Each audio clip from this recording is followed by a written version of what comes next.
Magandang oras mga kababayan, mga ka-Golden Boy. Nako, dito sa bidyong ito ay malalaman natin gaano kagarapal ang China. Dahil sa kahit pala sa relihiyon, ang Vatican ay iniimpluwensya pala ng China yan. At merong secret agreement signed in the year 2008.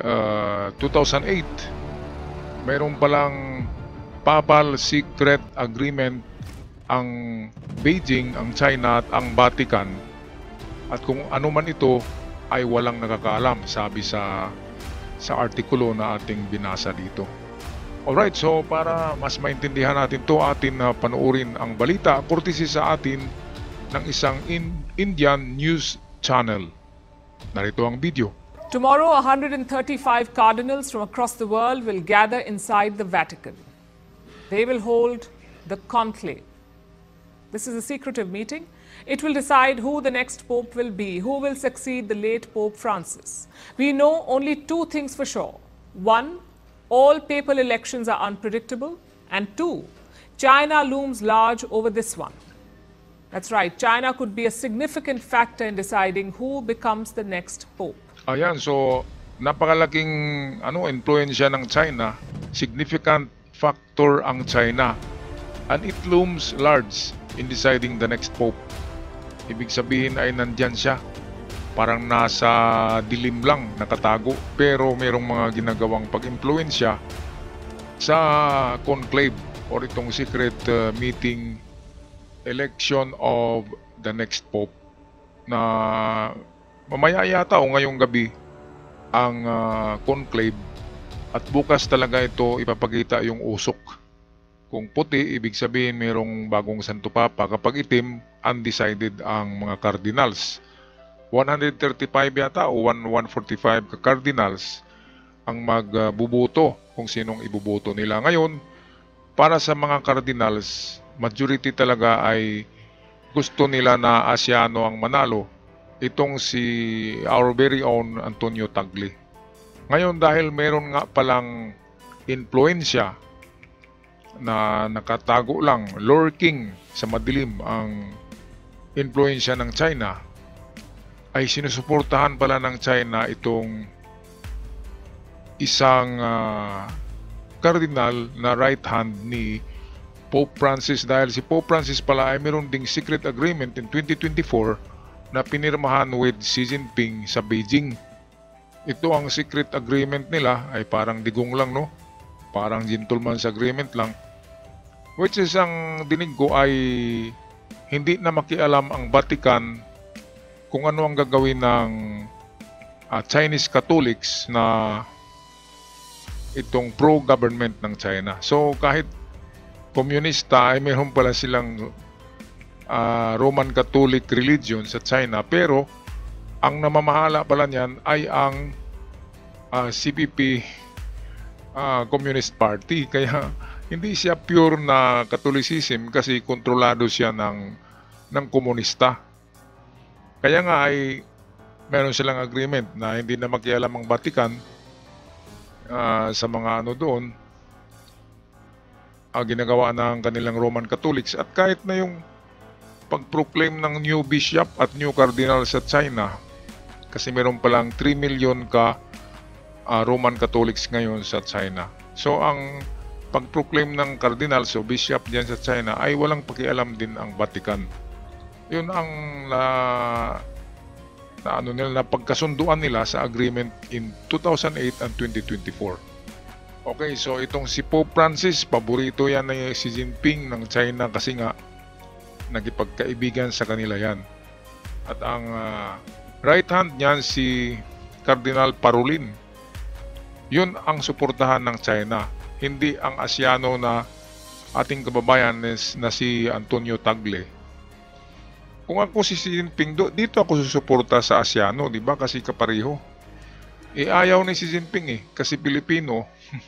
Kalaban ng China ang Pilipinas, kaya ayaw niya. Doon siya kay Parolin, sa right hand ni Pope Francis. Okay, patuloy tayo sa balita. Courtesy ito ng Wayon TV with Shalky Parma. Our next report tells you. The People's Republic of China was established in 1949. 2 years later, its atheist communist regime severed all diplomatic ties with the Vatican as part of its grand agenda to rebuff Western influences and to make sure that religion aligned with its political agenda. What came next was government-controlled Chinese Catholicism and a clampdown on religious freedom. Chinese Catholicism is like mainstream Catholicism, except it's governed by the state and not the Pope. That is, until the late Pope Francis's papacy. In 2008, a joint accord was signed between China and the Vatican. They agreed to compromise on the appointment of bishops, with the Vatican approving names put forth by Beijing. This was a historic development. Some saw it as the willingness to share Catholic authority.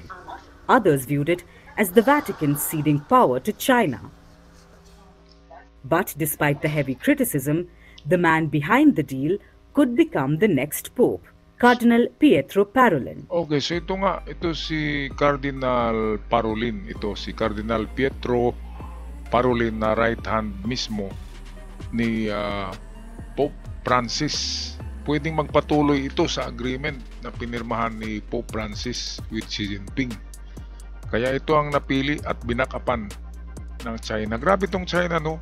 Meron nga silang Manchurian candidate na tinatawag. Itong mga Manchurian candidate ay katulad yan kay BP Sara na sponsored by China at sinusuportahan yan. Doon naman sa Amerika noong last year election nila ay dito sumuporta kay Kamala Harris sa kalaban ni Trump, kasi ayaw talaga ng China na manalo si Trump, kasi alam nila na katulad ngayon pabagsakin ni Trump ang ekonomiya ng China kapag naging presidente. Ganon din ang Iran, pinaliquidate si Trump dahil alam ng Iran na kapag si Trump ang maging presidente ay bubumbahin talaga sila kasi meron silang nuclear arsenal. Kaya ganyan ang galawan ngayon sa global politics, pati pala religion, kasi ang Vatican ay napakalaking control sa sambayan ng sambayan ng sa buong sanlibutan, di ba? Sa lahat ng tao, Katolik man o hindi, ay malaki talaga ang impluwensya ng Vatican sa relihiyon. Kaya dumidikit din dito ang China, kasi kung ang Vatican ang endorse ng something about China, magsasabi ng maganda, katulad kay Francis, napakaraming magandang pinagsasabi si Pope Francis tungkol sa China. Kaya nagustuhan siya ni Xi Jinping. Okay, balik tayo sa ating balita, courtesy ng Wayon TV. Parolin. He was the late Pope's right-hand man. Tomorrow, the Vatican will hold a secretive meeting to decide who will become the next Roman Catholic Pope. In recent days, the Church has reportedly pushed up the ratings for another candidate, the 67-year-old liberal-leaning Cardinal Luis Antonio Gokim Tagle from the Philippines. Ito bukas malaman natin to kung talagang si Antonio Tagle kasi ang gusto, majority yan na gusto ng mga kardinal na magiging Santo Papa, kasi para naman lalaganap sa buong Asia ang Roman Catholicism. Yan ang purpose ng mga cardinals kung bakit ibuboto. Pero pala ay mayroon din palang isang tinatawag na Manchurian candidate ang Vatican. Ito si Parolin, di ba? Na right hand ni Pope Francis, which is pro-China pala si Pope Francis, kung ano natin tingnan ng mabuti. Pero wala namang masama kung mag-pro-China si di ba? Ang problema nga lang ay labeled as communist ang China. Kaya bakit mag-pro China ang Katoliko? Kalaban nga ng relihiyon ang atheist ang hindi naniniwala sa Diyos ang komunista. Yung kanilang Roman Catholicism doon ay lang yan, propaganda lang na meron silang relihiyon, pero actually controlled pa rin sa gobyerno ang simbahan kung ano ang dapat lang sasabihin sa community, di ba? Kaya lahat kontrolado ng China eh. Pati pala Vatican. Nakakalungkot ito malaman natin na ganito pala talaga ang galawan ng China. Kaya si Donald Trump ay nag-joke, di ba? Nag-post siya sa kanyang social media, nag-post si Donald Trump na siya daw yung susunod na Santo Papa, di ba? Meron yan eh, kung nakita nyo. Pero joke lang yun ni Donald Trump. Kasi malaki pala ang, ang influensya sa buong mundo ng Santo Papa. Kaya gusto na rin ni Trump na magiging Santo Papa. Pero yun ay comedy lang yun, joke lang yun. Hindi yun seryoso. Pero nasa post yan ng mga account ni Donald Trump na nagsuot siya ng itong damit ng Santo Papa at nakaupo sa upuan ng Santo Papa. Alright, so patuloy tayo sa ating video. If chosen, he would be the first pope from Southeast Asia. While guesses often prove inaccurate, in all likelihood, only one thing remains clear about the next pope. He may approach China the way Francis did, subtly seeking to influence the regime without alienating it. Right, ito pala ang dahilan mga kababayan kung bakit gustong mag-influensya ang China, si Xi Jinping, sa conclave ngayon ng Vatican kung sinong pipiliin na susunod na magiging Santo Papa. Well, of course, itong si Pope Francis ay paborito na Santo Papa pala ni Xi Jinping dahil sa meron pala silang agreement noon. It is a secret agreement, parang kay Digong lang, no? Parang gentleman's agreement. Ito, basahin natin.